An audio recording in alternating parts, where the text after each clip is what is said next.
here, so I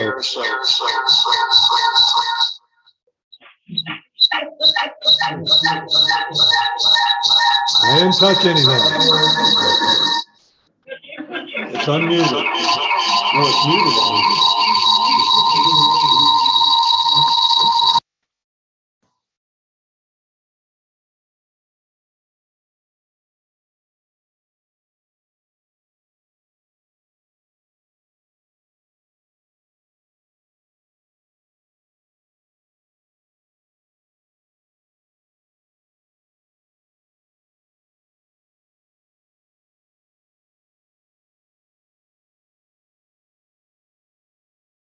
Now let's go back to my. There we go. You good? Okay. Everybody still here? It was not the fire alarm. So coming up on Saturday, April 22nd, that's this Saturday. It's actually National Celebrate Trails Day. We have another in a long line of Hurleyville history hikes, starting at 2 o'clock. I'm not sure, somewhere on the website somewhere. I guess it said 11 o'clock, but it's actually at 2 o'clock, from 2 to about 3:30. I have some flyers if anyone wants it. That's this Saturday in Hurleyville. We're meeting by the basketball court, so the east side of the Milk Train Trail.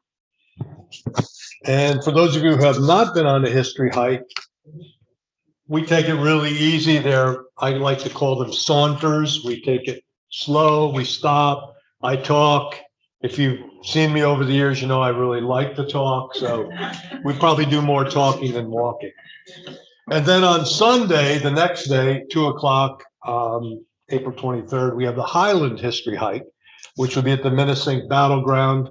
Last year we did this. We had last April, I think it was, we had nearly 100 people there. So no need to sign up, just show up if you want to come. We'll meet at the Tustin Pavilion, which is right off the parking lot. Everyone know where the Menacing Battleground is?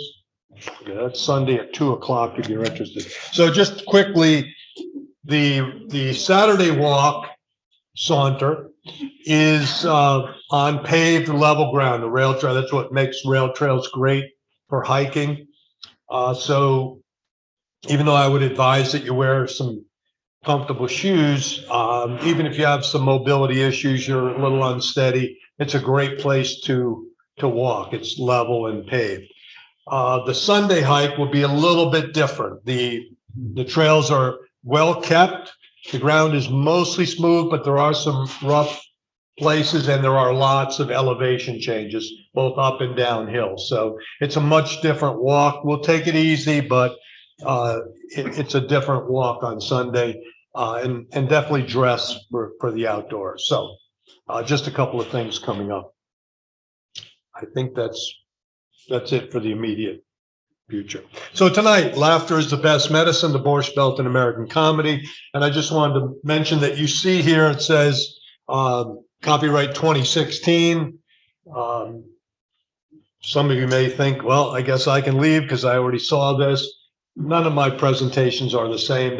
They change because there's no script or anything. So we're not going to repeat anything from, well, we'll repeat some things, but hopefully the facts haven't changed since 2016. But this is a red hot topic now, and I wanted to, when Mary Page asked for some suggestions for a program, I said, well, April is National Humor Month. You know, we have March is Women's History Month, February is Black History Month, April's National Humor Month, so we should do something on the Borscht Belt and American comedy, and the two are really inseparable when you think about it. A number of years ago, probably 15 years ago now, I got a call from the BBC, and they sent a team over here. They were working on a documentary called Stand Up America, and they wanted to explore the role that the Borscht Belt played in the development of American comedy, of stand-up comedy. And the fact of the matter is that, in all likelihood, vaudeville aside, without the Borscht Belt, there probably would not be stand-up comedy as we know it today. So they are inseparable commodities in many, many ways. And the Borscht Belt just happens to be really hot right now. People really want to know more about the Borscht Belt all of a sudden. I think it's grandchildren of people who came to the hotels.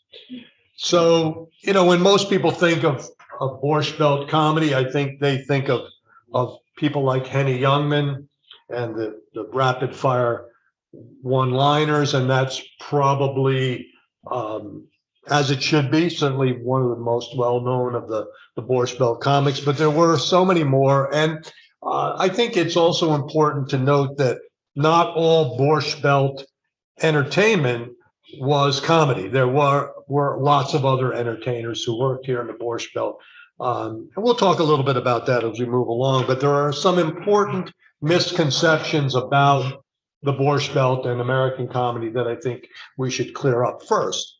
So you go online, you Google Borscht Belt and American comedy or whatever, and you're going to get a list like this. And these are comedians supposedly who got their start or regularly performed at Borscht Belt resorts. So that's my heading, because normally when you Google this or you go online to do research, there is no effort made to differentiate between the different comedians who worked here on the staff of a specific hotel and those who came back later and performed at a hotel thanks to a booking agency.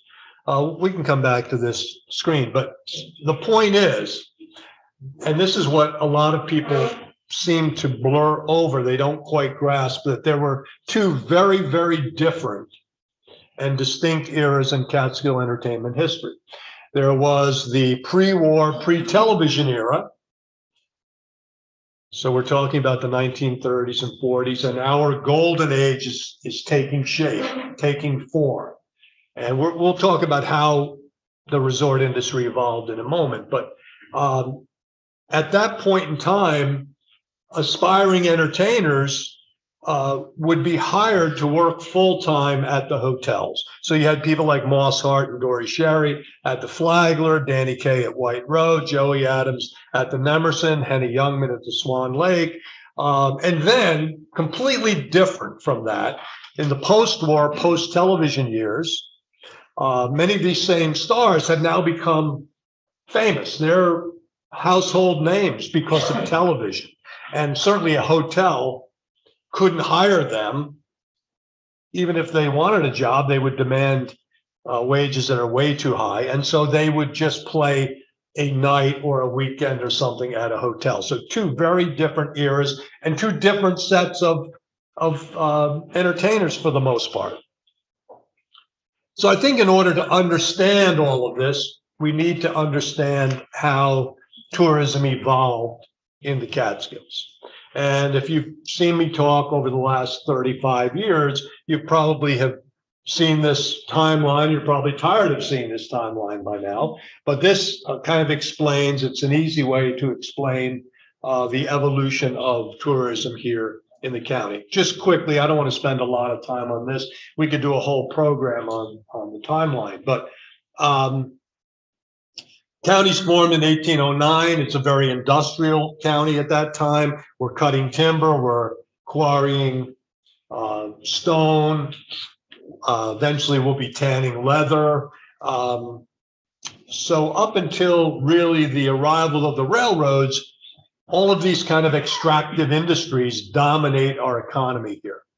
But an interesting thing begins to happen in the 1830s. An article appears in one of the national sporting publications about the largest trout in the world having been caught in White Lake. It's a 6-pound trout, which was unheard of at the time. And soon we have an influx of fishermen coming to White Lake, staying in the hotels there, trying to break that record, trying their luck in this magnificent trout venue. And so we have a 7-pound trout, a 7-pound 8-ounce trout, 7-pound 15-ounce trout. and the record just keeps getting broken. And more fishermen are coming, not just to fish in White Lake, but to go out and fish in other streams. And keep in mind, at that point in time, this is pre-tanning industry. The hemlocks were still quite prolific in the county. And if you know how hemlocks grow, you know that in many cases, they grow so thickly that they create canopies. And some of the streams, like the Callicoon Creek, were literally canopied for great sections. And what that does is cut the sunlight off from the stream, and the water stays very cold, and trout love that.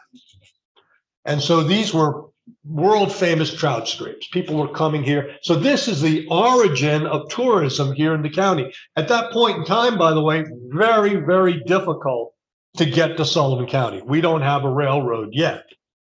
So it was a tough journey to get here, and yet hundreds of people are coming, and so many are coming to White Lake that a man by the name of J. Beekman Finley builds the first summer hotel for these folks. In 1845, opens in 1846.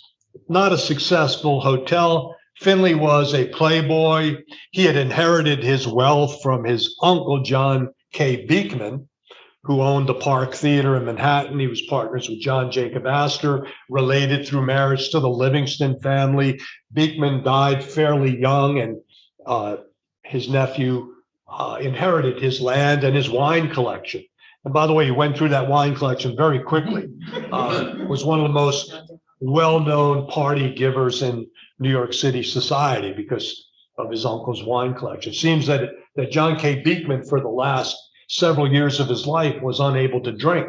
His doctors forbid him from drinking. So he kept collecting wine, but he never depleted his collection. It just kept growing. So his nephew just went crazy when he inherited that wine collection. At any rate, so we have our first summer hotel. And as I said, not a success. Finley really didn't know much about running a hotel. Some great stories associated with it, though. And I will tell you this, that Finley did leave us a legacy.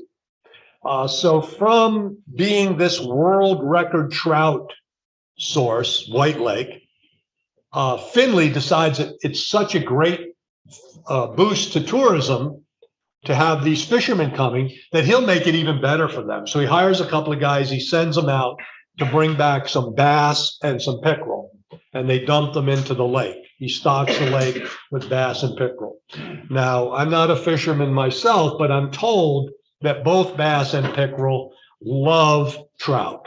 And so soon the trout were gone. And, eventually we cut down the hemlock trees, and so the streams warm up. And so those original trout that we had here, between all of these things going on and the effluent from the tanneries and the acid factories and whatnot, the trout are all gone before too much later. And it's only the railroad who comes back and restocks with totally different trout, by the way. They bring trout in from California and Germany. And so we get brown trout, and different kinds of trout are stocked in these streams.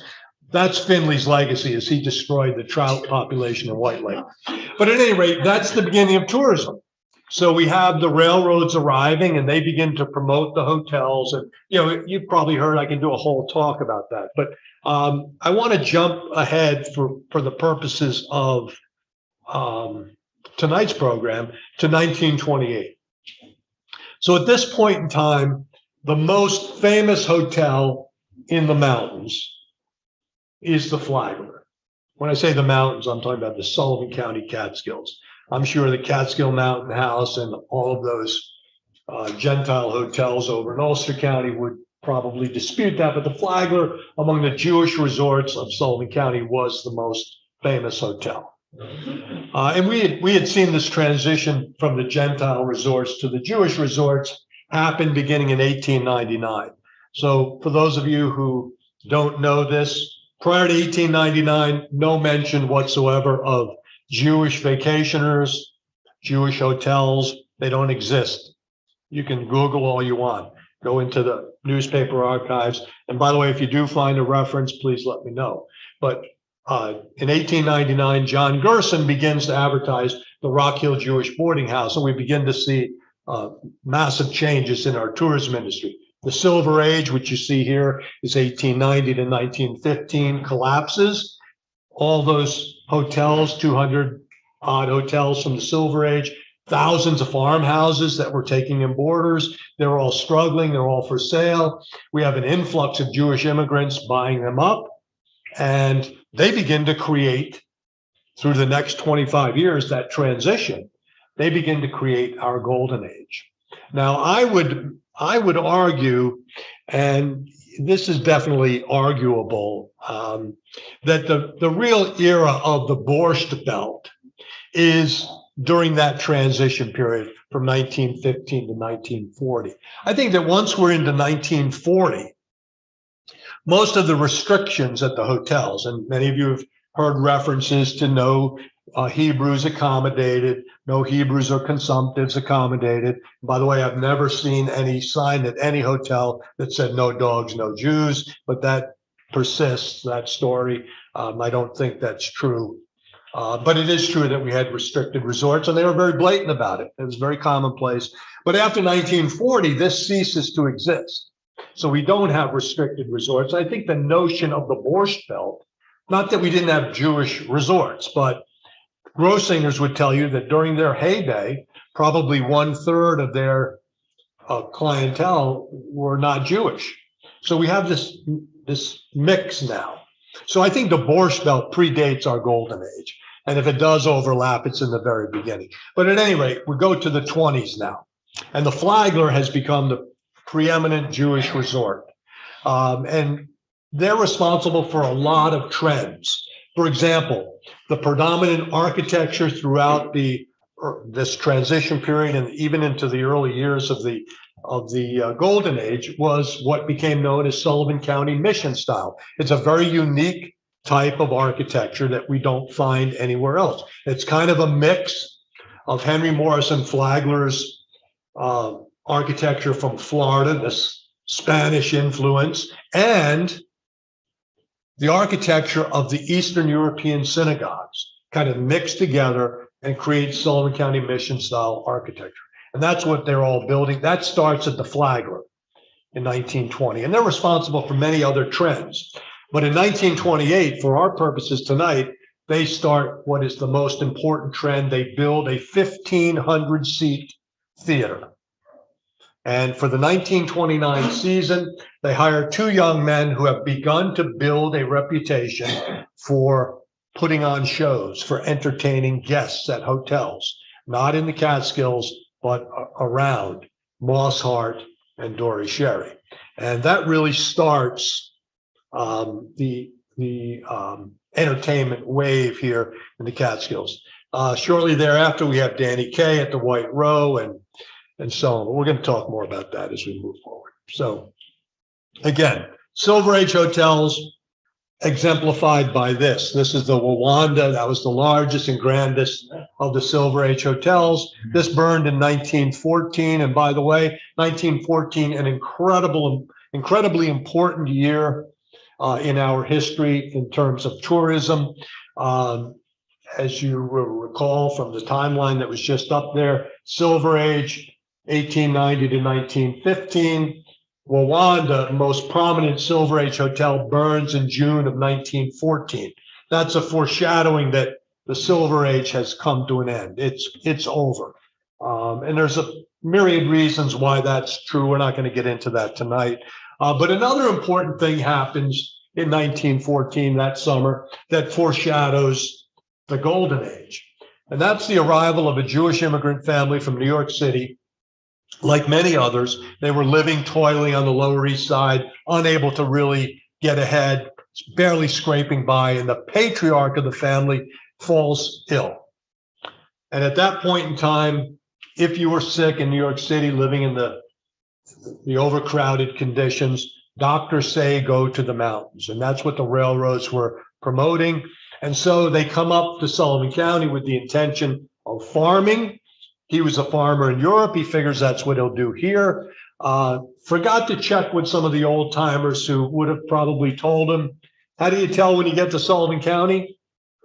Anyone know? 2 stones for every dirt. Yeah.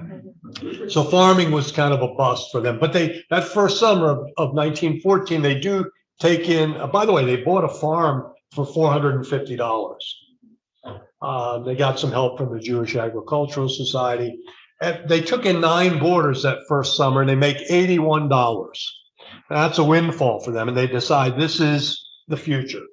And it just happens that the matriarch of the family comes from an innkeeping family in Europe. And so she knows how to run a hotel. She's a great cook, and she knows how to entertain people. And so that from these very humble beginnings, we see this boarding house begin to grow. The family name is Grossinger. By 1919, they've outgrown that little farmhouse, which, by the way, still standing in Ferndale. Don't ask me where, because I'm not going to give you the address, because people show up and knock on the door, and that's not fair to the people who live there. But it is still standing in Ferndale. They outgrow it. They buy a new place up on the hill, the Nichols Boarding House, and the rest is history. That's where the Grossinger Empire starts. So back in the day when the Wanda and these other 200 hotels or so, and the farmhouses are the accommodations here, that's what people are staying in, they don't have entertainment. They don't have a bar. Most of them barely have a dining room. And if they do, it's probably family style and whatnot. So entertainment takes place in places like the Liberty Music Hall. And you'd have vaudeville shows, you'd have minstrels, and the impact of that on the community, not just Liberty, but the different communities, whether it's Monticello, South Falls, but wherever, those people are coming into town and spending their money on entertainment, on food, going to moving picture shows, eventually buying souvenirs, because none of these things were available at the hotels, contrary to what we would see later on. So now we're up to the Flagler. As I mentioned, 1920, they build this new building. This is, by the way, the original Mission style. And if you squint, you'll swear that this is a Flagler building from Florida. Look at some of the hotels that he built in Florida. And that's not a coincidence, by the way, not an accident, because the Flagler starts out as a Gentile boarding house in the 1870s. I know you're probably getting antsy to why we're not talking about comedy yet. We'll get there. It's a Gentile boarding house in the 1870s. And then as this transition is taking place, as the trend starts, it's purchased by 2 Jewish businessmen, Fleischer and Morgenstern. They decide they want to run a hotel. So they buy the Flagler and they begin to expand.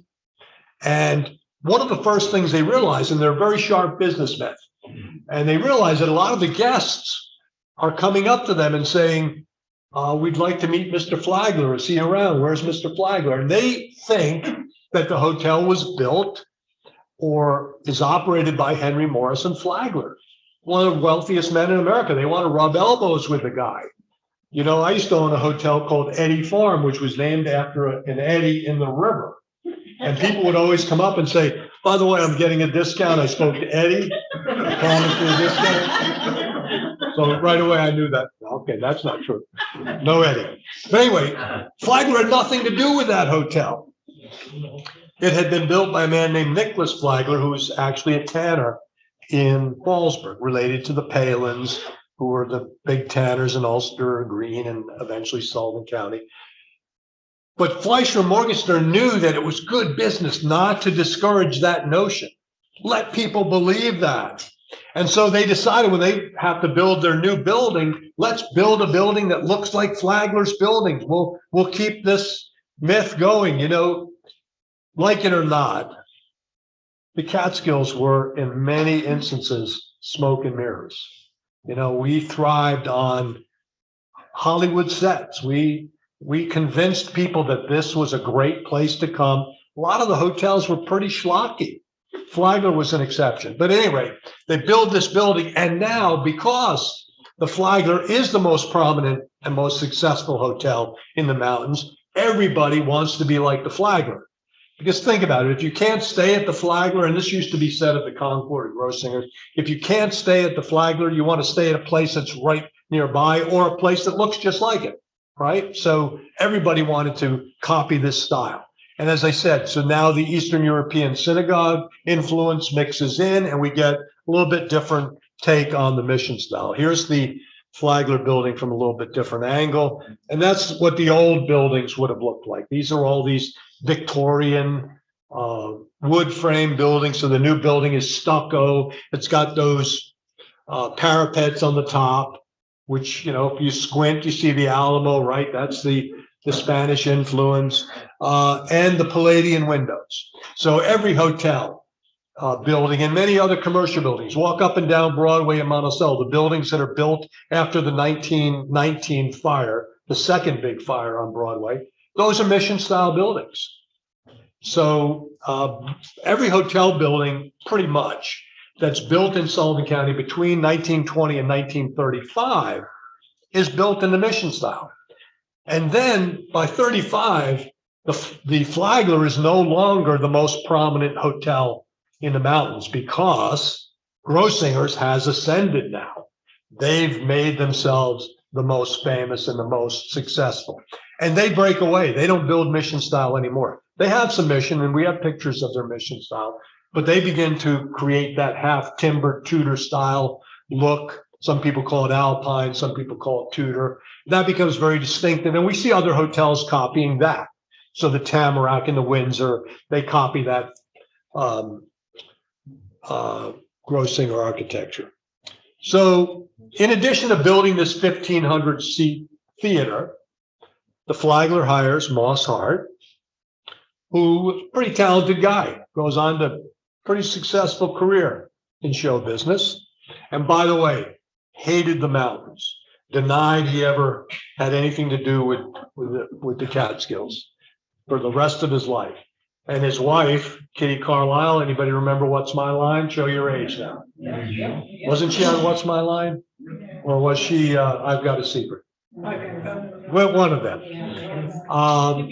She would never really respond to requests for when they used to give out the General Sullivan Awards. They wanted to give Moss Hart an award. She was really reluctant to accept it because he hated the mountains. His assistant was another young guy, Dory Sherry. So Dory Sherry not only becomes a fairly well-known playwright, but becomes president of MGM. He's pretty big wheel in Hollywood. He knew his way around some shows, and they put on shows at the Flagler, and that's entertainment. That's the first real record that we have of what we'll call first-class entertainment here in the mountains. Some comedy, some music, some drama. These guys did it all. They hired a social staff, and soon every hotel, big, small, medium size, are hiring social staffs. They all want to be like the Flagler. So even a place like Paul's, who remembers Paul's in Swan Lake? Pretty small, medium-sized resort. And by the way, Paul's is notorious for one other reason. Beautiful, well-kept hotel. Guests loved it. But in the summer of 1966, this is really the coup de grace, the collapse of the Golden Age. Paul's in the middle of the season closes down. They sell to Daytop Village. People recall driving up here saying, we have reservations at Paul's. We can't find it. Where's Paul's? Well, it's right there, but you don't want to go there now. It's Daytop. So that's the collapse of the Golden Age. At any rate, Paul's had 40 people on their social staff. A small hotel like that. They'd have wardrobe people and sound people and, in addition to the entertainers. But it all starts at the Flagler. So more or less simultaneously, we see similar things happening at other hotels. White Row in Livingston Manor. So this is the Wiener family, and they had an entertainment director by the name of Nat Lichtman. And Nat Lichtman is down in Brooklyn one day during the off season, and he's visiting his family or something, and he needs to make a phone call. So this is 1929, no cell phones. He's got to make a phone call from a payphone. And where did everyone back then go to make a a phone call. They went into a drugstore, right? So he goes into a drugstore and he makes a call and he comes out. And there's a couple of young guys singing on the street corner. And they call themselves Red and Blackie. And he's listening to them and he said, these guys could be good at the hotel. So he says, why don't you look me up? And as we get closer to the summer, come up, I'll give you a job at a place called the White Row. And he hires these guys. One of them, the red part of the Red and Blackie, is David Kaminsky, who later becomes Danny Kaye. And Danny Kaye is actually born at the White Row because he didn't exist before he went up there and began to create that persona, changed his name. By the way, he also would perform occasionally in the mountains under the name Daniel Corbin. And eventually he spends 7 years here at White Row and the president, and he ends up going to the Tamament in the Poconos because that's a step up. And by the way, I said Moss Hart hated the mountains. Moss Hart's producing a show on Broadway. I'm not sure what show it was. And they were auditioning for a lead, and someone said, how about this Danny Kaye guy? He's really hot. We should get him to audition. And Moss Hart says, I don't want a Borscht Belt comedian in my show. And they didn't allow Danny Kaye to audition. So this is the entertainment pavilion at the White Row. Again, major investment in entertainment. And there you have Danny Kaye. By the way, I would recommend that book, Nobody's Fool. It's probably in my opinion, it's the best biography of Danny Kaye, Martin Gottfried. It's from 1994. I'm sure there are probably some since then, but so Danny Kaye leaves the White Row and he goes to the president, which has another distinction, by the way, we should talk about. So the President Hotel, does everyone know where the president was in Swan Lake? Yeah. Presidential Estates today, if you drive into Swan Lake, it's up on the hill where you can see here's the prominence there. So the president in 1932 is the place where a young man makes his debut as an entertainer. He's about 6 or 8 years old. You can look it up. But there's a benefit there for the local Red Cross. Or depending on what source you're looking at, could be for the fire department. Seems to be a little conjecture. Some people like to say fire department because it's kind of creates an irony that a Borscht Belt hotel is doing a benefit for the fire department when so many of them burned down. And I'll tell you a little story about that in a moment. But at any rate, 1932, they do a benefit there at the president, and headliners are Danny and Ray Lewis. And Danny and Ray Lewis, who were working at various Catskill hotels at the time, primarily the Ambassador, where Charles and Lillian Brown are the managers, they bring their little son along and he's in the audience watching. And at one point they call him up and supposedly impromptu, he starts to sing, Brother, Can You Spare a Dime? And it brings down the house. Now, this had been well rehearsed, but they made it look like it was all on the spur of the moment. But when young Joey Levitch hears that applause, he's hooked. He knows that he wants to be an entertainer. And he does grow up to be Jerry Lewis, and he gets his start there at the president in 1932. And by the way, if you leave here with anything tonight, any fact that you keep in your head, remember this. Jerry Lewis never worked at the Browns. Okay? Everybody wants to tell you, oh yeah, he waited on my table at the Browns. Oh, he bussed my table. If he did, he was goofing around. He was at the Browns a lot because Charles and Lillian were his surrogate family, because Ray and Danny never had time for him. And Lonnie Brown was his best friend in the world, although he didn't speak to the Browns for the last probably 30 years of his life. But he never worked there. Charles and Lillian Brown did not buy the Black Apple Inn until 1944. And by that time, Jerry had already become an entertainer. He was off under vaudeville, working in Montreal, Canada, Denver, Colorado, places like that. He never bussed tables at the Browns. He did do a number of jobs at the Ambassador when Charles and Lillian Brown were the managers there for the Merle family. He worked on the athletic staff. Imagine that. He got fired. He was really kind of awkward. He was a tea boy, which meant he brought tea to people, and he bussed tables and whatnot. So he did work at the Ambassador. That's really where he honed his act, with the help of Lonnie Brown, not at the Browns. Oh, look who it is. Danny Ray and Jerry Lewis circa 1930. Wow. And there's the Ambassador. So the Ambassador is a pretty good sized hotel. Anyone remember the Ambassador? I remember when it burned. The main building burned. Still a couple of buildings left there, at least one, what I think was called the Annex, which was behind the main building. But this was a really interesting hotel, a lot of history. And by the way, check out that architecture. So that doesn't look exactly like the Flagler building, but the similarities are undeniable. We have the Palladian windows with those fan-shaped tops. That's called a Palladian window. We have the stucco finish.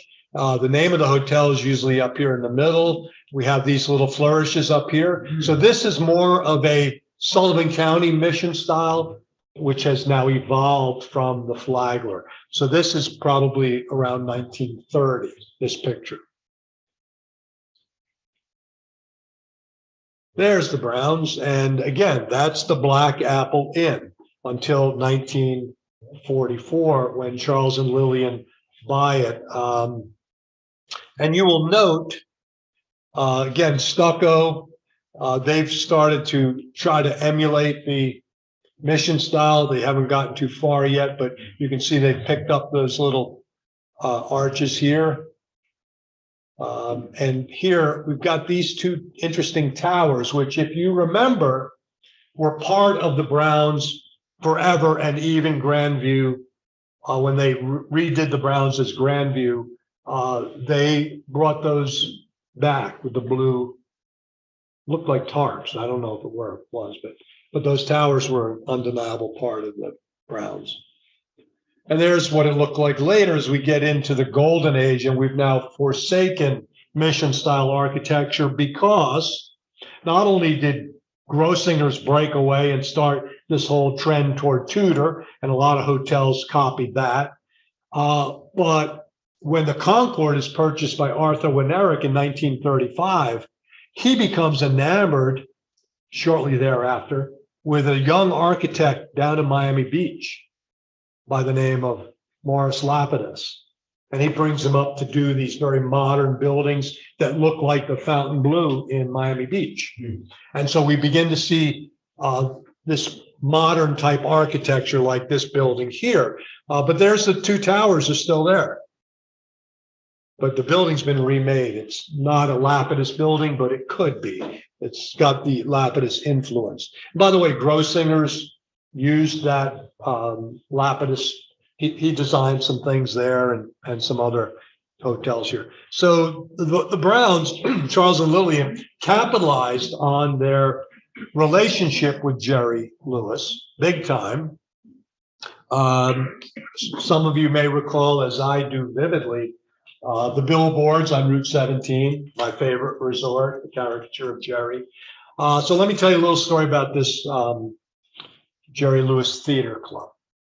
So we have to go to 1955 for this story. And I know we're way ahead of where we were a few minutes ago, but 1955, Jerry Lewis and Dean Martin are the top Hollywood box office attraction. They're making movies that are so successful. They have their own radio show. They're doing everything. They're still touring.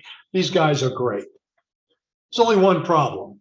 Dean's kind of getting fed up with Jerry's antics. He doesn't like playing second fiddle. Just let's face it, Dean's a really talented guy, and he doesn't really get the credit or the spotlight that Jerry got for doing his dopey act. So Dean's getting more and more fed up. In 1955, they have a new movie coming out called You're Never Too Young. I don't think today they'd make a movie called You're Never Too Young. That has, that's a squeamish title. But at any rate, they're making this movie, and Charlie Brown, who's a great promoter, showman, he gets an idea. He calls up his good friend Jerry, his surrogate son, and he says, how would you like to have the world premiere of the movie here at the hotel? And we'll do a Jerry Lewis Day. Now, Jerry had been really hurt when they had a Dean Martin Day in Steubenville, Ohio. He had never had a Jerry Lewis Day, and he really had no hometown because he had grown up at all these different hotels and touring with his parents and whatnot. So this idea was great. So he said, absolutely. Charlie says, I'll pay for everything. We'll have the premiere here. Only problem was that Jerry neglected to ask Dean. So when he goes to Dean and he says, by the way, we're going to have the premiere of You're Never Too Young at the Browns Hotel in the Catskills. Dean says simply, I don't care. Meaning, I'm not coming. And so the partnership, for all intents and purposes, is over. They do make other movies that they're under contract for. I think their last movies has the very ironic title of Partners or Partners. But there's a very rare photo, which I don't think I have in this program, but I have it in one of my others. Oh, yeah, I do. So this is what they originally unveiled. This is what Charlie Brown paid for. Dean didn't show up. So it quickly reverted to that. No Dean Martin. And the partnership is over. But so this is Jerry's connection to the Browns. He's there a lot. It's his family. And oftentimes he would be there kind of in secret. And just like they did at the President in 1932, he'd be in the audience and it would all be very well rehearsed. But the guy who was performing, whoever it might be, would say, oh my God, look who's in the audience tonight. Come on up. Because they didn't promote him. Probably some contractual thing wouldn't allow them. Jerry couldn't perform for free. You know, this union things and whatnot. So they'd bring him up and it'd be impromptu, and he would do a little shtick on the stage, all well rehearsed, but the audience thought, oh wow, we got a bonus, we got to see Jerry Lewis. So, but Jerry also played at all these other places. He came up later and played, and by the way, when he was honing this act, when he was trying to learn how to make people laugh, he went to a lot of small hotels and bungalow colonies and performed with Lonnie Brown. He developed this pantomime routine, and Lonnie played the records for him, and he would do his crazy antics. He didn't change much over the years. So I told you the story about Paul's, but I'll emphasize it by saying that among the 40 people at Paul's was one of my favorite entertainers. He was the social director there for a time, head of a 40-man social staff, a man by the name of Murray Janowski. How many of you have heard of Murray Janowski? Probably not. There he is, Murray Janowski. Okay. So Murray Janowski's sort of a classic Borscht Belt comedian, right? But he goes on to become something quite other, game show host, movie actor, and so on. But I'll tell you a great story about, here's some of his credits. But I think films, now I'm not sure about this, it's been a long time, but wasn't he in Who's Minding the Mint? Anybody saw that movie? You didn't hang out at the Rock Hill Drive-In much, did you? Who's Minding the Mint? I think he was in, I don't know. But anyway, this is just some of what he did. But let me tell you a little bit about Murray Janowski. On that 40-man social staff at the Browns, he had a young guy from Newport, Rhode Island. Came here to the Catskills because he wanted to be an entertainer. Red-headed, freckle-faced, certainly not a Borscht Belt comedian type, not Jewish, white bread as they come. Van Johnson.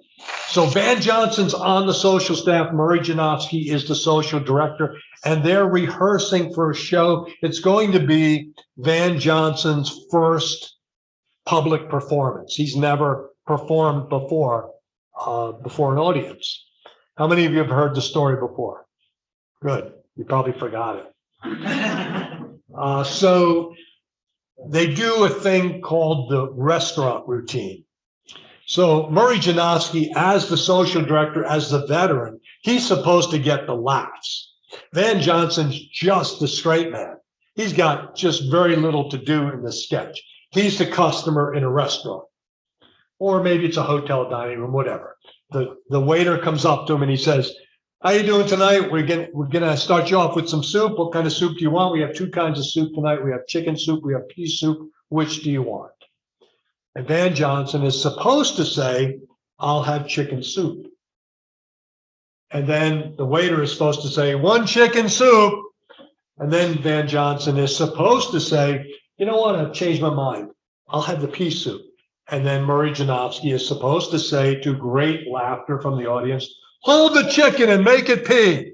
But Van Johnson, in his excitement, blows it.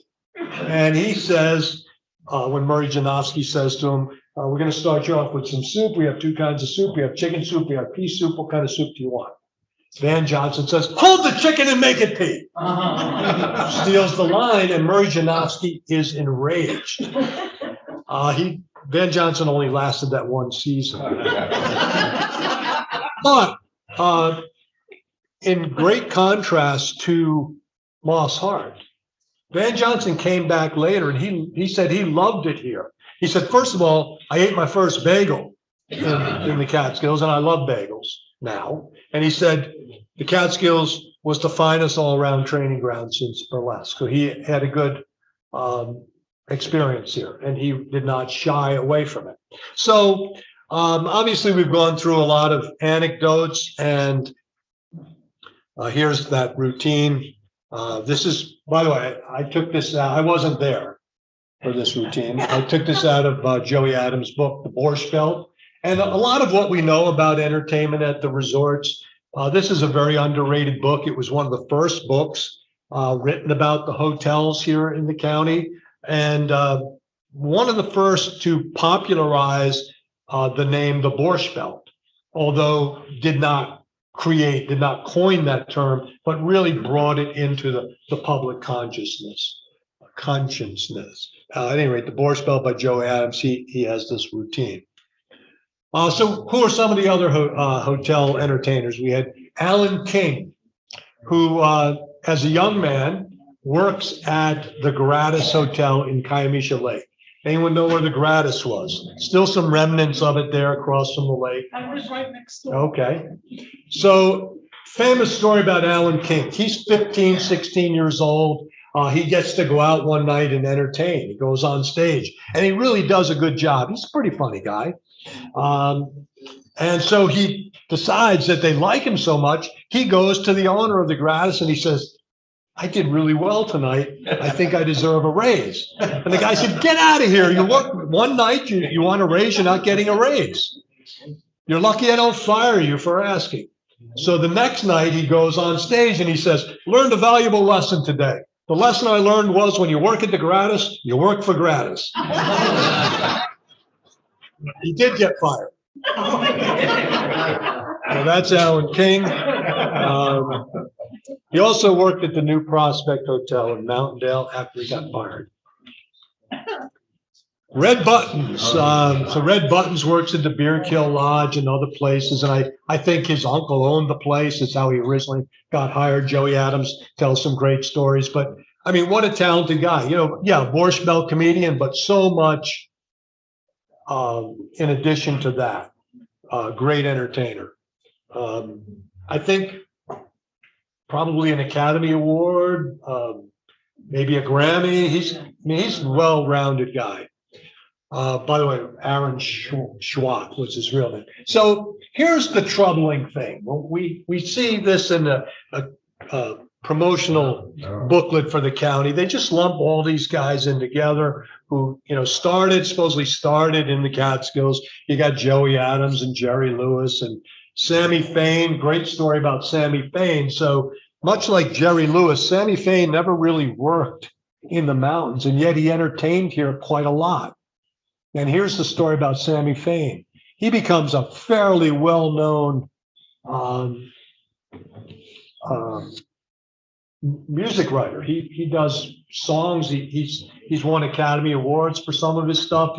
You've heard many of his songs, but he used to come back. His family, by the way, his father was the first cantor in the South Fallsburg Shul when they opened the shul. He was one of the organizers and the first cantor. Their name was Fine. They called themselves Fain, and they operated a little hotel called the Fain Lodge.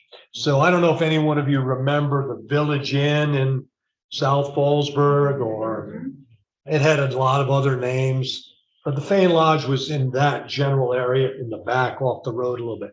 But Sammy Fain, even after he became famous, he came back to the family hotel and he'd play the piano and he would entertain with some of his material. Think about it. A small hotel could not afford to hire an entertainer like that, and here he is. So, the 25, 30, whatever, 40 guests at the Fain Lodge got this top-notch entertainment without really having to pay for it. Some of you know who this is, I'm guessing, because I see a lot of white hair in the audience, so you're old enough to know. Who do we have? Sid Caesar. So who knows the story of Sid Caesar? Had to correct some people recently. Sid Caesar actually starts in the mountains as a 14-year-old saxophone player, not far from here, in a little place called the Hotel Anderson. Hotel Anderson burned probably 35 years ago. But he's a saxophone player at the Hotel Anderson. And one night, classic Borscht Belt story, right? The entertainer, the comic, didn't show up. So he goes on and he realizes that he can be pretty good comedian. So his whole life changes from that point on. He works at a number of the hotels, eventually ends up at the Avon Lodge, where he becomes a member of the family. Now does anyone know who this is? If you're old enough, you probably remember him. How many of you saw the movie Quiz Show? Oh, come on. Does anyone go to the movies? So that's about the Quiz Show scandals. Anyone know about the Quiz Show scandal? $64,000 question, 21. Any of that? At any rate, Jack Barry, that guy there, he was implicated in the scandals. He created 21, and he was kind of blackballed after these scandals. But he's often mentioned as an entertainer who got his start in the Catskills. I did a lot of checking. I've not been able to find out where he worked, but his television work is obviously unquestioned. He did a lot of game shows even later. Created. How many of you remember Winky Dink and You? Remember that trick screen? They used to send you that thing you put up on your screen, right? I don't know. So I haven't seen where he worked. Judy Holliday. If you're old enough, you remember this great talent. Judy Holliday was a chorus girl at Grossinger's and some of the other hotels. Learned how to entertain there. Now, if you're really old, you probably remember Jean Carroll. And if you're young enough, I'm going to tell you a story about Jean Carroll that will mean something to you. How many of you watch TV now? How many of you watch streaming TV? How many of you watch The Marvelous Mrs. Maisel? So The Marvelous Mrs. Maisel is not an original story. The Marvelous Mrs. Maisel is a thinly disguised takeoff on Jean Carroll's life. Jean Carroll was about 10 years before the setting for Mrs. Maisel, but the character is in very, very much taken from Jean Carroll. So Jean Carroll, who, by the way, was not born Jean Carroll, Jean Carroll's real name was Celine Zygmunt, went by Sadie Zygmunt. She goes to perform in vaudeville one day, and there are a lot of Germans in the audience. And the guy who's doing the booking, he says, "What's your name? You're next." She says, "Sadie Zygmunt." He says, "No, it's not. We've got the Bund here today. You're going to be Jean Carroll." And so for the rest of her performing life, she was Jean Carroll. She later marries a man by the name of Buddy Howe. They have a team, they're a duo, they're a tandem for years, and then he drops out and begins to just write and produce for her. And they end up living in Wurtsboro, Yankee Lake area for many years. But Jean Carroll is the inspiration for Mrs. Maisel. And she worked at a number of the hotels here. Anybody know who this is? Not a Borscht Belt comedian. Who is it? Somebody said. Robert Merrill. Real name? Meisch Miller. So Meisch Miller worked at a hotel in the Catskills called the Young's Gap. Young's Gap was one of our very innovative hotels. First hotel to build with concrete and steel. First hotel with an elevator. Many other firsts at the Young's Gap. Also, perhaps the first major hotel to just shut down. 1967, closed the doors, never reopened, the Young's Gap. But during its heyday, it was one of our most prominent hotels, had a big social staff, had an indoor pool, an indoor skating rink, had a golf course, had a ski hill, or at least what passed for all of those things in the Catskills. And on its social staff, it had a young man by the name of Meisch Miller. Merrill Meisch Miller. So I not only sang, I did comedy, performed as a straight man, danced in the finale. During the week, it was suit and tie, but on weekends, it was black tie. And this was obligatory at any of the major hotels. You know, the thing about the Catskills, I said earlier, smoke and mirrors, Hollywood sets, what you were selling to these Jewish immigrants from the city, people who in some cases were just one step above the tenement, just a few years removed from living in that squalor. They came up here and they could be anybody they wanted. And so dressing up for dinner was a huge thing for them. And the black tie, they were somebody. Check out Dirty Dancing and look for the signs there.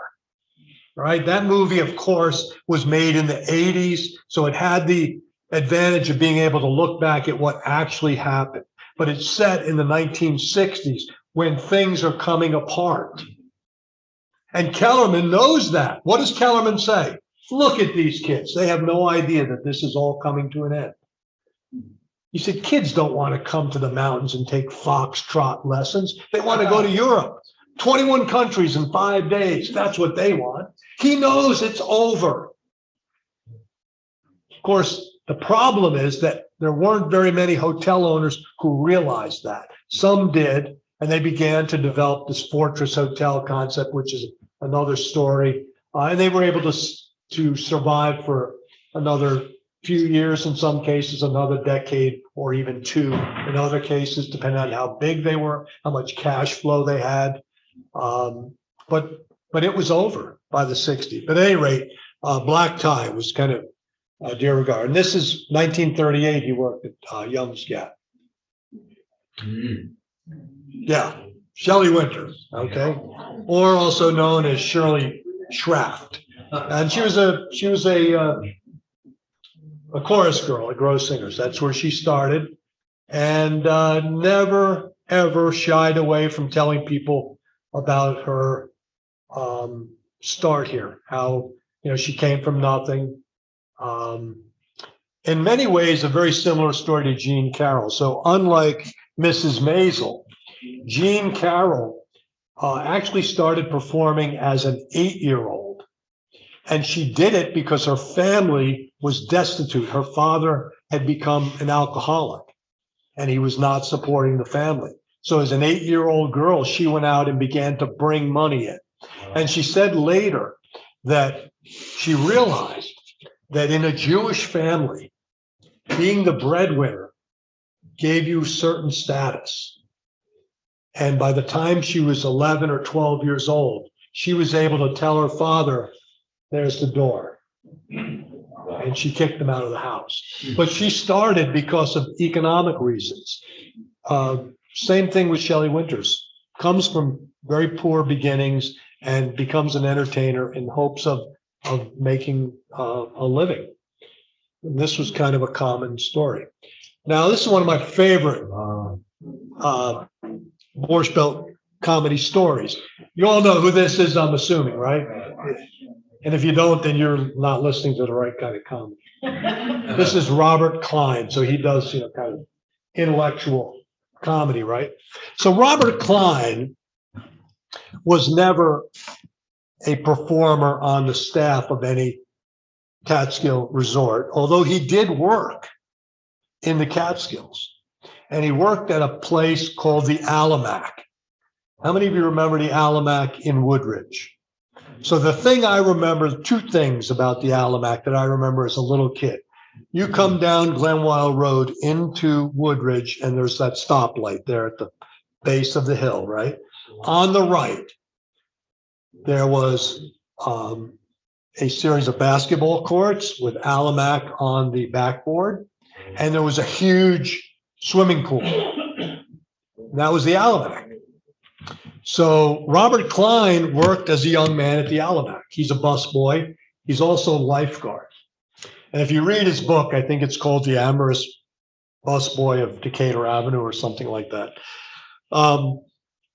And if you hear him talking sometimes, if he goes into some of his Catskill stories, he'll tell you this story about an experience he had at the Alamac, which I'll get to in a minute. But what he says about working there is that although he never performed as a young man there, he got to see, as a staff member, he got to see all of these entertainers, and he learned the craft by watching them. Yeah.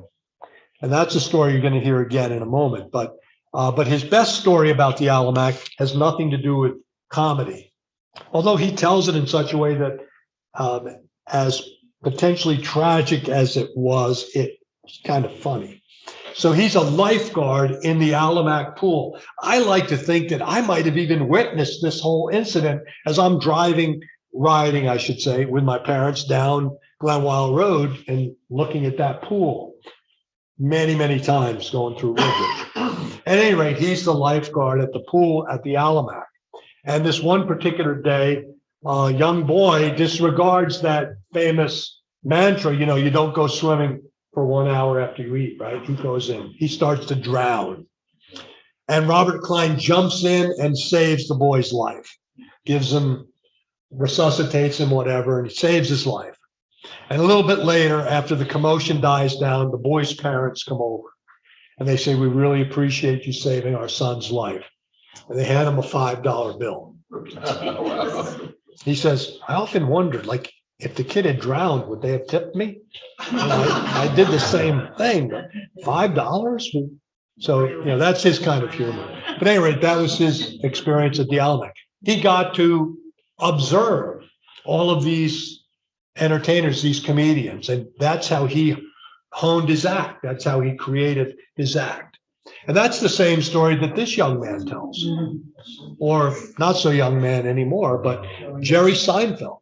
So Jerry, he grows up on Long Island, and he ends up going to school upstate New York, and he drives through Sullivan County, and he tells a couple of stories. One is about this property that his mother buys in Callicoon. His mother buys it as an investment. She thinks property in the Catskills is going to be worth something. And so they have this summer house in Callicoon.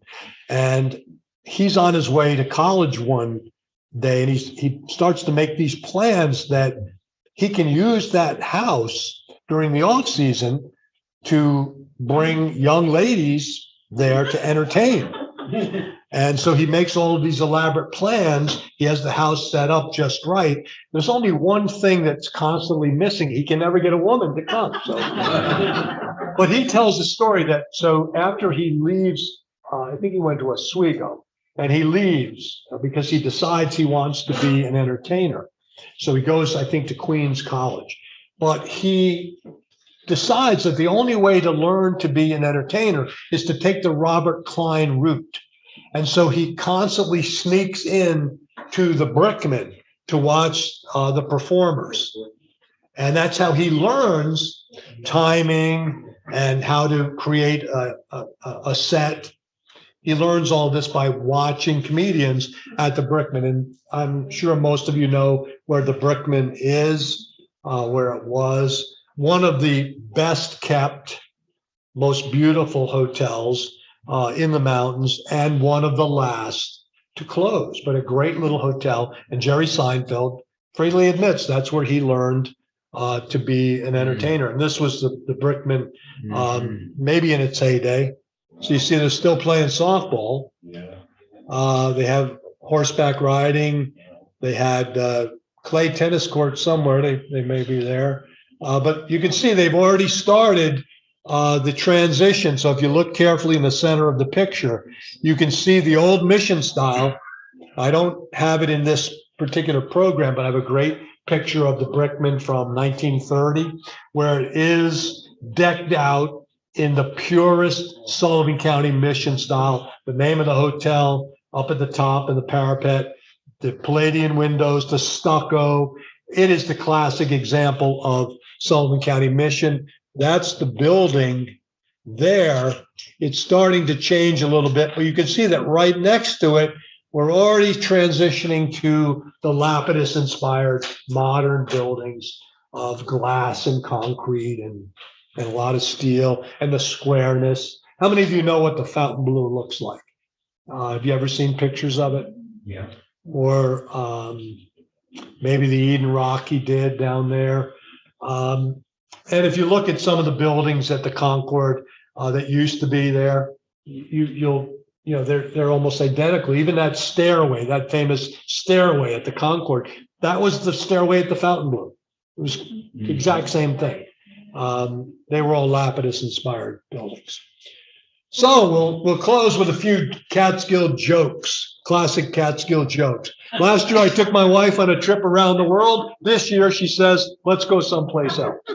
So let's face it, most Jewish comedians were male, and most Jewish comedy involved poking fun at the family life, the wife, the kids, and sometimes yourself. Jean Carroll was really, Sophie Tucker and Fanny Brice aside, she was really one of the groundbreaking female comedians who kind of turned that on its end. And she had created a whole different kind of Catskill comedy, Borscht Belt comedy. But again, it was derived from the family life. A drunk came in front of a judge. The judge says, you've been brought in here for drinking. The drunk says, okay, let's get started. A doctor gave a man 6 months to live. The man couldn't pay his bill, so the doctor gave him another 6 months. Classic Borscht Belt. The hotel I'm in has a lovely closet. It's a nail. There was a girl knocking on my hotel room door all last night. Finally, I let her out. I played a great horse yesterday. It took 7 horses to beat him. The horse I bet on was so slow, the jockey kept a diary of the trip. How slow was it, you're supposed to say? Those two are a fastidious couple. She's fast and he's hideous. I got 1 million of them.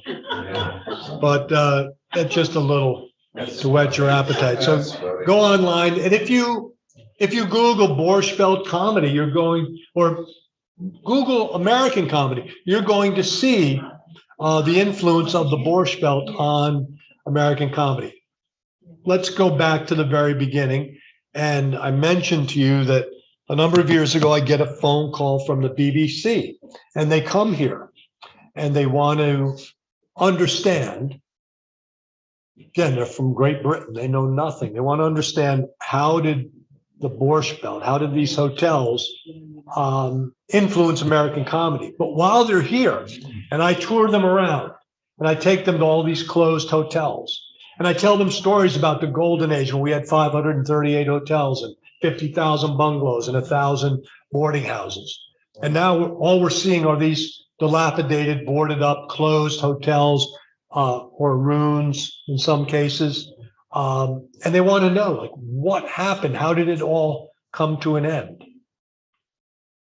And it's all an evolution. It all evolved. So just as the Golden Age could not have happened without the Silver Age collapsing, when the Golden Age collapsed, it should have set the stage for what was to come later. But we were so convinced that that era, that life that we had here was too big to fail, that it would never end. We spent decades. A Jewish friend of mine said, we've spent so long sitting Shiva for the hotels, but we spent decades working to try to get those hotels back. That's not how it works. If we had looked at that timeline, if that timeline had existed, we could have seen and understood that the Silver Age was very different from the Golden Age, and it had to transition into something else. It's like Kellerman said, kids don't want to come to the mountains and take foxtrot lessons. Vacationing changes. They don't want 3 meals a day. They don't want 24/7 entertainment. Although they still go on cruises, which is really just a Catskill resort on the water. And really, that's the model. It was the Catskill resort. But we didn't react soon enough. We tried to hold on to that model, that business model. So people often say, what killed the Golden Age? How did 538 hotels disappear? And that's what these British broadcasting people wanted to know. How did this just happen? How did it end? And the reasons people always give are the 3 A's, air conditioning, airfares, and assimilation, all valid. I think there are probably 100 other reasons. And I would say that one of the other A's that often is overlooked is the American plan. I think people no longer wanted to vacation with the American plan. They didn't want to be trapped in a hotel with everything's prepaid and you don't have to leave. They wanted to go out. They wanted to see things. So even when we premiered Monticello Raceway in 1958, people don't leave the hotels to go to the track. All of those projections for the racetrack, all of the projections for the Empire State Music Festival in Ellenville, which drew on the fact that we have literally millions of visitors in the summer. Some of them surely are going to go to a music festival that has all of these big names. They did not, because they've already paid for their meals and their entertainment. They're not going to pay another fee to get into a music festival. They're not going to miss a meal and a show at the hotel when it's already paid for. So the Fortress Hotel, the American plan, that was the death knell of the Golden Age. We didn't react fast enough. Mm-hmm. Now, in some of my talks, I do have a continuation. If you notice that timeline, it ends at 1965. And back when I created that in 1987, that was fine because we weren't far enough along yet to really look back and see how things were developing. But now I've been able to extend that timeline. And I have to tell you, when I created it in 1987, it was kind of intuitive. I didn't know nearly what I know today about our resort industry. And yet every bit of research I've done in the ensuing 35 years has just reinforced that timeline. And those periods of 25-year cycles, that holds steady. So 1965, our Golden Age collapses. We have another transition. It's a muddied transition because, like I said, we're trying to save those hotels. So we delay transitioning for a long time. But by 1990, if that timeline holds, we should have entered into something else, right? 25 years. Guess what happens in Sullivan County, 1987, 1988? We begin to see all of these second home developments being built. Pines Estates, Inner Circle, Hidden Ridge. Then 1988, we have a financial panic. We have a collapse. And a lot of those, by the way, many, many more on the drawing board. A lot of them are never built, and a lot of them never get built out beyond where they were at that time. Some continue. But for 25 years or so, we had a vibrant second home industry here. People coming up for the summer and staying in these rented or purchased homes. They're not staying in hotels because pretty soon we had none for them to stay in. But they were still coming. We still have hundreds of thousands of visitors. So that's 25 years of transition, right?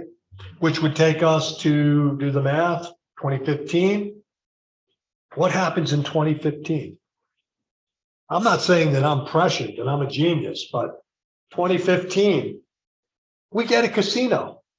You know, they passed legislation in 2013. They legalized casino gaming. We get the casino, which I think, by the way, not where we're headed. That's not what's going on.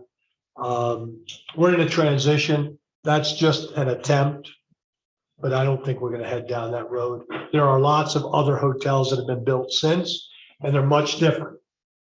That's a Fortress Hotel. That's an American Plan place, pretty much. You know, you stay there. They don't want you to leave. No casino in the world wants you to leave. They'll do whatever they can to keep you there. I hear they even collapse walls on people. That's a bad joke. I'm sorry. But at any rate, we're in a transition period, and the next few years are going to determine where we go. In many ways, it's very heartening to see that we're capitalizing on a lot of the same things that built our Silver Age here. We have natural beauty. People are into health and fitness now. People are into natural food, so we're foraging. You know, we're hiking. We're doing things like that. But we're in a transition period. That timeline holds steady, and I think it will forever. That's just the way tourism works. Any questions? Someone must have a question. So does that mean that this was not an interesting presentation, or did I just cover everything? Do we have questions on the chat room? Should I take those? I think I might have lost the connection here. No questions? Wow, that's okay. Well, at any rate, thank you for yes, you had a question? Did the Paramount Hotel play a part in this at all? Yeah, it was part of it, but not significant. I think that the Paramount's heyday came much, much later, and probably was a model that other hotels tried to follow unsuccessfully. You know, they had a completely different business model, bringing those groups up. A few hotels tried to do it. They'd bring busloads of people to spend the day. Some of them would spend a weekend. But it was you're talking about the Paramount in Parksville? Yeah. Because there were a number of Paramounts. So hard to say. Probably should have played a bigger role than it did. And if other hotels had been able to create that model or capitalize on that model, we might have seen a little bit different economy here. But we see that kind of thing often. So as the golden age is collapsing in 66, 65, 66, 67, pretty lean years. We're beginning to really see the end. Hotels are closing. We see a lot of hotels, when I say a lot, 6, 8, 10 hotels are trying to create campsites. And they thought that might be the wave of the future, people coming up to camp. So they would change some of their rec halls into buildings that would cater to campers. It didn't really work. Some of the hotels began to try to attract conventions. That's something that went back to World War II. Some of them were successful, but it never really took off to really be a success. So there are lots of those models that maybe could have been something, but they just didn't have the follow through. So the Paramount's kind of an outlier in that regard. Yes, ma'am. What plans does Bethel Woods have in this transition? Yeah, so I think Bethel Woods has a major role in the transition. And, Alan is fond of saying that we kept the lights on. The county desperately needed something, and Bethel Woods gave people a reason to come here. And so now it's well established as a performance venue. I'm not sure what you think of the place. It has great shows. Some people complain about the prices, the parking, getting in and out, et cetera, et cetera. But you know what? That museum is incredible. I think that it's only begun to scratch the surface of what it could be. But yeah, without Bethel Woods, the lights would have been out. We didn't have anything to bring people here. So I think Bethel Woods was an important and will continue to be an important brick in the foundation as we build the next era, whatever it is. And I want to say one other thing about that timeline. So if you notice, and this maybe was my mistake in creating the timeline. So we had the beginning, then we had the Silver Age, then we had the Golden Age. And so that leads a lot of people to believe that we should have a Platinum Age. There may never be a Platinum Age. The Golden Age may have been as good as it ever gets, but we will have something. There'll be other ages. They may not measure up to the Golden Age. That was a once, literally once in a lifetime. It's like the 69 festival. That will never be. We'll never see that again. No. But that doesn't mean that we can't have something else that's as good or nearly as good or better, but it has to be different. And the idea in attracting visitors is not, one of the problems that we've always had here in Sullivan County is that we are very good at jumping on the bandwagon. There are trends, like I said earlier, the Borscht Belt's red hot now. We're jumping on that Borscht Belt bandwagon. I'm doing this program tonight. We're not so good at setting the trend. That's what you really have to do. You have to set the trend. Otherwise, you're behind all the time. If you want to understand this, and I know Mary Page is anxious to get rid of it, but if you really want to understand this, I would suggest that you go out into the library, and I'm hoping that they have this book, but ask them for a book from 1934 by Sinclair Lewis called Work of Art. Sinclair Lewis, one of the great American authors. If you took any English classes in high school, college, you probably read some of his stuff. Work of Art probably was not one of the books that you read, but if you're interested in tourism and how things work and you want to relate it to Sullivan County, Work of Art is a really interesting and influential book in understanding tourism and the evolution of it. So here's the story, basically. There are several levels to the story in Work of Art, but I'm just going to tell you the one that's important to us. So the main character is a young man by the name of Myron Wiegels, not Myron Gattell. He's a different character, but Myron Wiegels. Now, if you know anything about Sinclair Lewis, you know that he was really good at creating character names that told you a little bit about the person. Myron Wiegels is a young man whose family owns a little hotel in the Midwest. From the time he's old enough to remember, all he wants to do is to own the perfect resort. He grows up, this is in the 1920s, because Lewis is writing in 1934. So from the time he's little, he just wants to be a hotelman, own the perfect resort. He learns every job at his family's resort, becomes an expert at all of it. He goes off, works in other hotels, becomes an expert at that. He goes to Europe. He finds out, what do guests like, what do they not like, what works, what doesn't work. He saves his money, he entices investors, he comes back, and he builds the perfect resort. And on the day that he opens, the groundbreaking, 1927, he stands and he surveys all that he built, and he realizes this is the perfect resort. And I built it at exactly the wrong time. Oh, God. Lewis writes, again, 1934, Lewis writes that Myron Wiegels is vaguely aware in 1927 of something that he will come to clearly understand by 1933. The era of the resort, the destination resort, is over. People don't vacation that way anymore. Two things changed it. One is the automobile. Now you think about it, even when we were kids, and I'm going to lump us all together here, I think for many of us, the vacation was you got in a car and you drove somewhere. So all over America, you're building not destination resorts, you're building motels, you're building theme parks and amusement parks and roadside attractions. You know, we largely think of that as a 50s phenomenon because of the interstate highway system and whatnot, but it really predates that. So the automobile changes the way people vacation. The journey becomes the vacation. It's about the drive. And the second thing that influences this change, Lewis writes, is the increased popularity of the game of golf. He says tennis players and croquet players are very content to play on the same court every day. They don't care.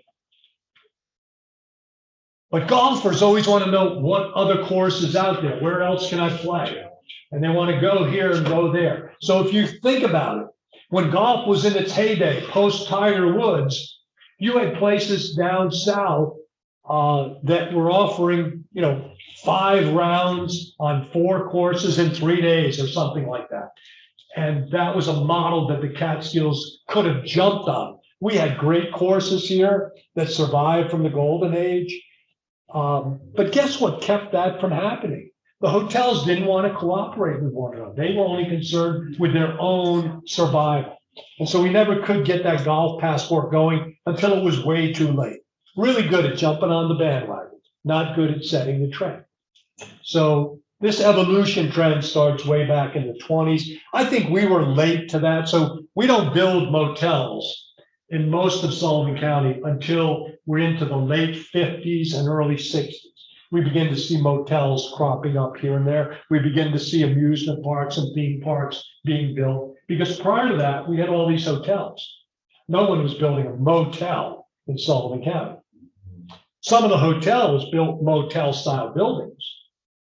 Think about it. A lot of small, medium-sized hotels built these motel style buildings so that you could pull your car right up. But they were still selling you the American plan. But we come much later into that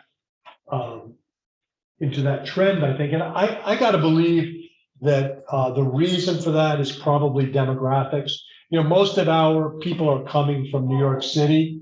So the automobile was much less part of their life in New York City than it was in many other parts of America. So I think that may have accounted for the lateness of that trend here, but it goes back to the 20s. Any other questions? I know I took a roundabout way. I hope I answered that question. Thank you. Thank you all for coming. Appreciate it. And thank you, Mary Page, again in the library. By the way, if anyone wants a flyer, if you still like paper flyers, I have some information about the one of each. Thank you. Let's Mr. put together. Saito has been working on creating some fabulous Borscht Belt markers Thank you. for Sullivan County. And we have the great pleasure of being here at the library. The first one is going to be introduced to the community on May 25th. Thursday Thank you. afternoon Sure. for Memorial Day. 4:30. I've been doing my genealogy. I've been from South Florida since 1850. And at 5:15, we're going to come inside And I've been trying to find out, I've gone to the museums, I've gone to the libraries to try to find out about schooling that my family went to school. I have on the maps of the schools. I have the grade 8 for the teacher. I can't find anything. I wonder if you know anything about like the schools from like 1850 to 19. I'd like to maybe get a card and talk to you one day or something. I would recommend that you go to this. I've been there, but they don't have anything really like in the schools. They do. Yeah, They just don't know where. Yeah, by the way, I like to see my grandmother's house. You know where the Dynamite Youth Center is? Yep. That's it. I'm